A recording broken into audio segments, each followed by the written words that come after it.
Um homem desse que já tinha feito tanto para Deus, já tinha sido provado tantas vezes, deixou tudo, como eu falei e ela também falou, e Deus ainda está provando Abraão, ainda tem coisa para ele melhorar, né? Que ainda tem. Jó, falou de Jó aqui, né? Como é que começa o livro de Jó? Havia na terra de Ur dos caldeus um homem chamado Jó, era o mais rico de todo o Oriente. Na verdade ele era o mais rico de todo mundo, porque o mundo da época se concentrava no Oriente. Naquele tempo, então a Bíblia nem diz mundo, que era o Oriente, ele era o mais rico do mundo.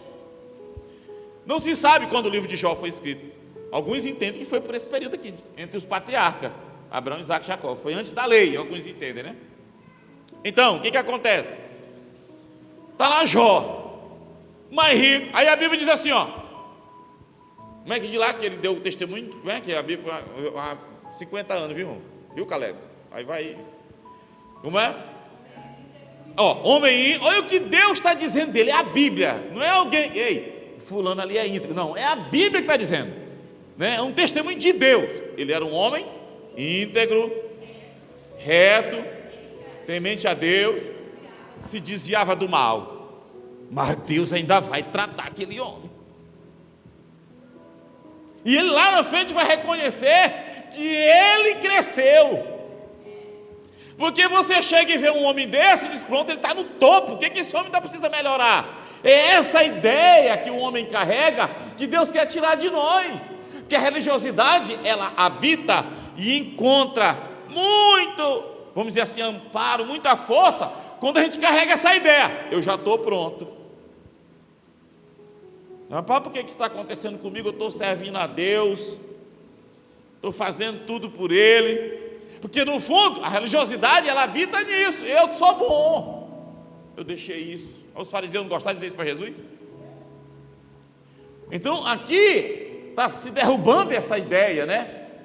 De que alguém que está muito além de nós, eu reconheço isso, não sei se você reconhece, alguém que está muito além de nós enquanto pessoa, enquanto caráter, e essas qualidades morais, éticas, valores morais, valores espirituais, está muito acima, e Deus está tratando com ele, lapidando.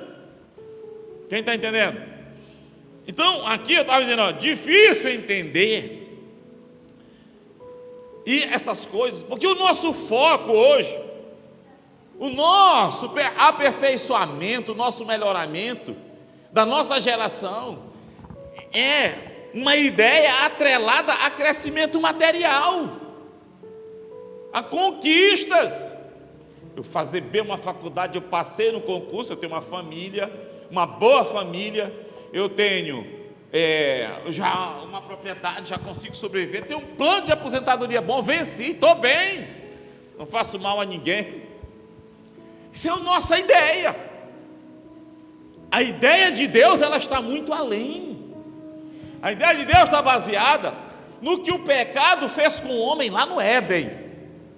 Lembra que eu falei hoje da imagem de Jesus? Mandei um encarte para vocês, né? A beleza do Cristo, que está atrelada à sua pessoa, ao seu caráter, que não tem nem comparação com o caráter deteriorado do homem, desfigurado pelo pecado. Então Deus é um conceito bíblico que deve estar em nós, que nós, por mais que nos esforcemos, estamos muito aquém, e que Deus nos recebe, como a Aniquele falou aqui, Deus nos recebe, é porque Ele é misericordioso, e Ele nos recebe por Cristo, e não por nossos atos de justiça, alguma conquista, alguma bondade, alguma coisa em nós, que venha, não, abrir os olhos de Deus, encher os olhos de Deus de fazer aquela carinha lá, aquele mochozinho que fica assim, não, aquela carinha, porque Ele nos olha através de Cristo. É por isso que Davi, quando ia fazer as coisas, ele queria dar sempre o melhor. Hoje eu estava lá em casa, fazendo uma torrada, que eu não sei se eu vou comer ela agora, mas de manhã eu como, né, porque eu comi bastante aqui, não sei. Aí eu vi Francine dizendo assim que Uma pessoa, não vou dizer o nome, tinha gastado muito, né, para fazer. Aí ela citou aquele texto, né, que Davi disse: eu não oferecerei ao Senhor aquilo que não me custe nada. Que Davi foi lá comprar a praga se alastrou, a praga se alastrou em Jerusalém, e Davi foi orar: Senhor, esse povo não errou, quem errou foi eu, né? E aí 70 mil pessoas tinham morrido de praga. Aí Deus ouviu a oração dele, disse: olha, pois diz para o profeta Gade, vai e diz para Davi me sacrificar, né, fazer um sacrifício a mim lá na eira de um cidadão chamado Araúna, uma eira, um lugar elevado, um lugar bonito, que hoje é o templo, é o local do templo lá em Jerusalém, onde hoje tem uma mesquita muçulmana, né? Curiosamente, ironicamente, onde foi construído o templo de Salomão. E aí Davi foi lá com a caravana, a comitiva: Araúna, quanto é aquela terra ali que o Senhor mandou sacrificar um animal ali para fazer cessar essa praga? Aí Araúna disse: não, meu rei, é tudo teu, a terra, o local, os bois, o que tu quiser. Aí Davi disse aqui para ele: diz o preço justo da terra, de tudo, porque eu não oferecerei ao Senhor aquilo, holocaustos, né, que não me custem nada. Quer dizer, é a ideia de um homem que sabe que não tem tudo que Deus quer, mas dentro do seu esforço vai fazer tudo para agradá-lo. Dentro do que ele pode, ele vai dar tudo, vai fazer tudo, e não aceitava qualquer coisa, não. Então, por mais que a gente faça, nós estaremos sempre capenga. A perfeição do homem, do ser humano que caiu no pecado, ela vai se dar no dia do arrebatamento da igreja.